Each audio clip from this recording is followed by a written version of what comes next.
Salve Maria! Eu vou continuar respondendo uma pergunta do Arthur, que na verdade o Arthur ele fez uma outra pergunta, mas aproveitamos a pergunta dele que está rendendo alguns programas, que se trata sobre os irmãos de Jesus. Quem são os irmãos de Jesus? Claro que para entender bem este programa, aconselho aqueles que não viram que vejam o programa anterior, pois está numa sequência e seria necessário vê-lo para compreender o que nós vamos dizer agora. Apenas digo que eu me coloquei numa situação um pouco difícil, pois dissemos que no Novo Testamento, os originais, a escrita original que está em grego, faz muito bem a distinção entre parente, primo e irmão. E, no entanto, não utilizaram termos como primo ou parente para se referir aos irmãos de Jesus. E utilizaram, de fato, a palavra irmão, que em grego, adelphos, no plural, adelphoi, irmãos. Então, por que isso? Como sair dessa situação? Uma vez que nós analisamos, no programa anterior, analisamos um pouco a escrita, tanto hebraica quanto grega, do Antigo Testamento, e vimos que as expressões eram mais irmão para uma série de parentesco familiar, como sobrinho, ou como mesmo irmão de sangue, ou como uma mera amizade, tudo isso era tido como irmão. E o grego do Antigo Testamento acompanhou este pensamento. O do Novo Testamento, como será?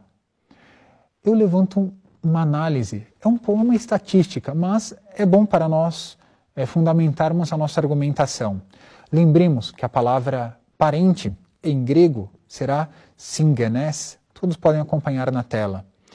E tanto singenes como sua forma feminina e suas variações vão ter na Sagrada Escritura, no Novo Testamento, uma utilização de mais ou menos uma dúzia ou uma dezena de vezes, dependendo da forma em que for usada. Mas não passa muito disso, talvez uma dúzia de vezes.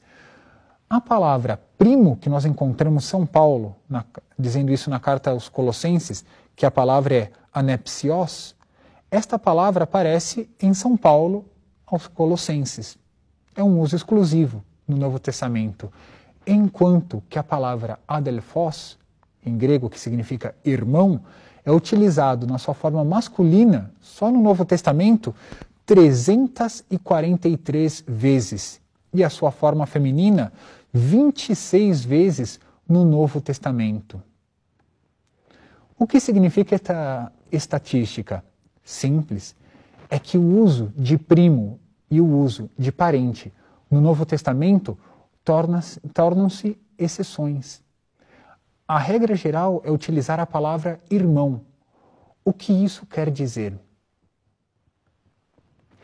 Isso quer dizer que o próprio grego do Novo Testamento, que é a língua chamada koiné, era uma língua simplificada do grego ático, que é o grego clássico.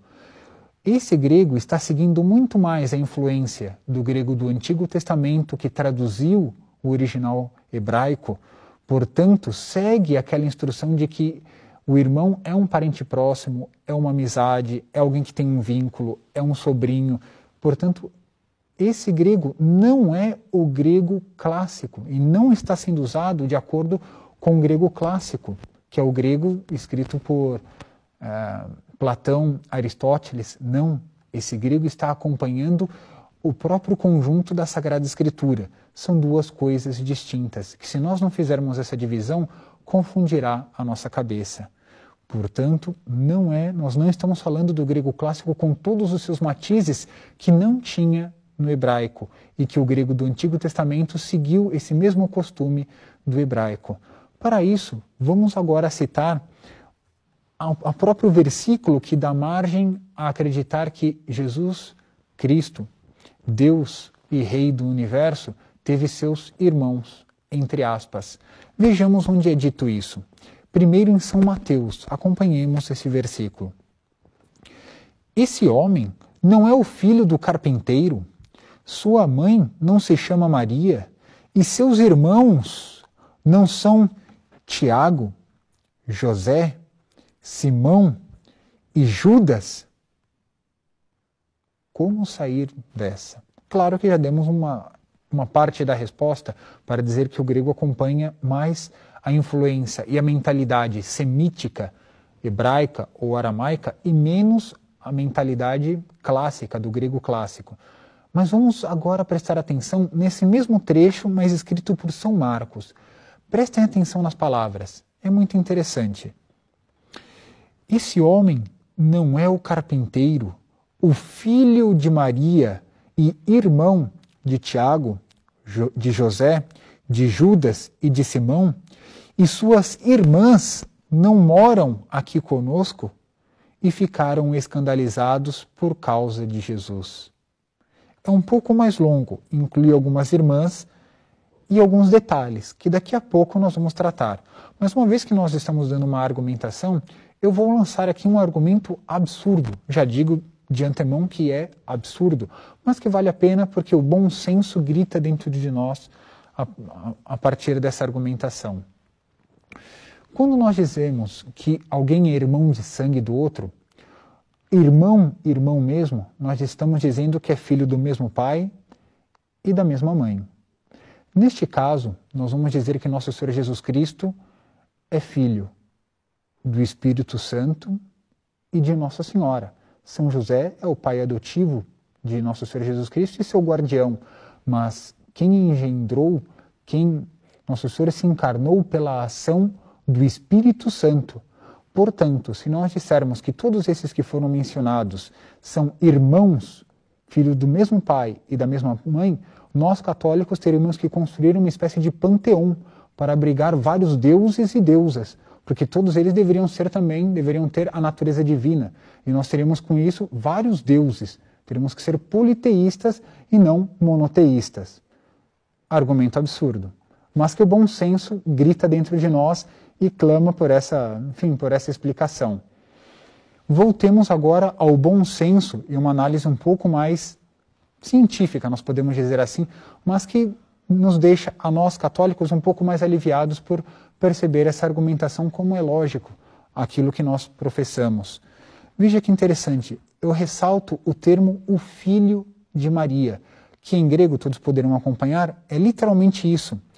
Ho Hios tes Marias, literalmente, o Filho de Maria. Se esse versículo estivesse falando de todos aqueles que constituem os filhos de Maria, nós teríamos que estar no plural, ou pelo menos dizer um dos filhos de Maria, nosso Senhor Jesus Cristo, mas não, enfim, eu não vou dar explicação grega, mas é um artigo definido, o Filho de Maria. E com isso já indica que o Filho de Nossa Senhora é nosso Senhor Jesus Cristo, que em grego vai dar essa expressão, quando diz que alguém é filho de outra pessoa, é porque é filho mesmo. Irmãos têm esse sentido lato, mas o filho de é o filho daquela pessoa. Portanto, nosso Senhor Jesus Cristo é o Filho de Maria, e os outros são irmãos nesse sentido mais amplo. Veja que interessante. Agora, vamos mostrar através do Novo Testamento como nem todas as vezes que a palavra irmão ou irmãos, quando elas são utilizadas, significam exatamente o irmão de sangue. Vejam, por exemplo, nosso Senhor Jesus Cristo conversando com Santa Maria Madalena. Não me segure, porque ainda não voltei para o Pai, mas vá dizer aos meus irmãos, subo para junto do meu Pai, que é vosso Pai, do meu Deus, que é o vosso Deus. Isso está no Evangelho de São João, capítulo 20, versículo 17. No versículo seguinte, que é o versículo 18, quem são os irmãos de nosso Senhor Jesus Cristo? E nós vamos ver que diz a Sagrada Escritura, então Maria Madalena foi e anunciou aos discípulos, eu vi o Senhor, e contou o que Jesus tinha dito. Ora, os irmãos, nesse caso, são os discípulos de nosso Senhor Jesus Cristo, não são os irmãos de sangue. São aqueles que seguiam nosso Senhor Jesus Cristo, são chamados de irmãos. Veja que curioso. Vamos ver um outro caso em que está envolvido o próprio nosso Senhor Jesus Cristo. Ele vai dizer às santas mulheres, então Jesus disse a elas, não tenham medo, vão anunciar aos meus irmãos que se dirijam para a Galileia, lá eles me verão. E alguns versículos depois vai dizer: os 11 discípulos foram para a Galileia, ao monte que Jesus lhes tinha indicado. Portanto, aqui no caso, os irmãos se referem aos discípulos de nosso Senhor Jesus Cristo. Em ambos os casos que foram citados, já vimos que a palavra irmãos, utilizada no Novo Testamento, também pode adquirir outros significados, e não só um parentesco, mas aqueles que têm algum vínculo institucional, se nós podemos dizer assim. No caso, são aqueles que iriam fundar a Santa Igreja Católica, que seriam os primeiros discípulos, apóstolos, que seriam os primeiros bispos, o próprio Papa São Pedro.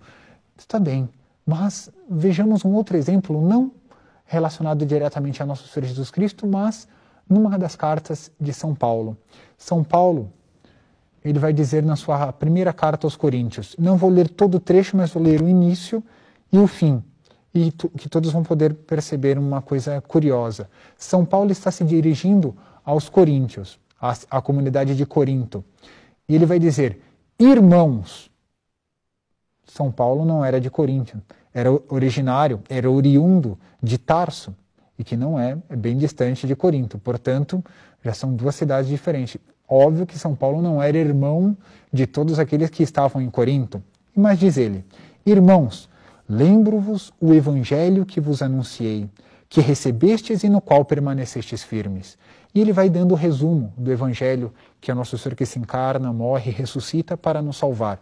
E ele conclui: em seguida, nosso Senhor apareceu a mais de 500 irmãos de uma só vez.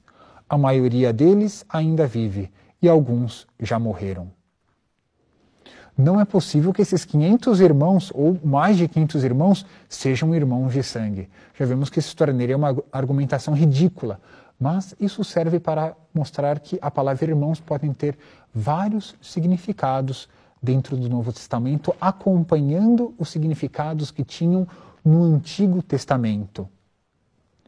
E agora nós podemos voltar a uma pergunta inicial para não fugir ao tema.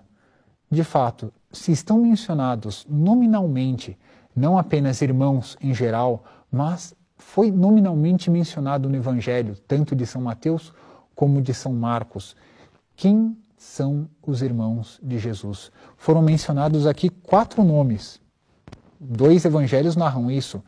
Em ambos dizem que foram Tiago, José, Simão e Judas. Quem são os irmãos de nosso Senhor Jesus Cristo? Nós vamos responder esta pergunta. Vamos ver quem é o pai e quem é a mãe de cada um deles. Mas para isso eu peço que todos acompanhem o próximo programa. Salve Maria!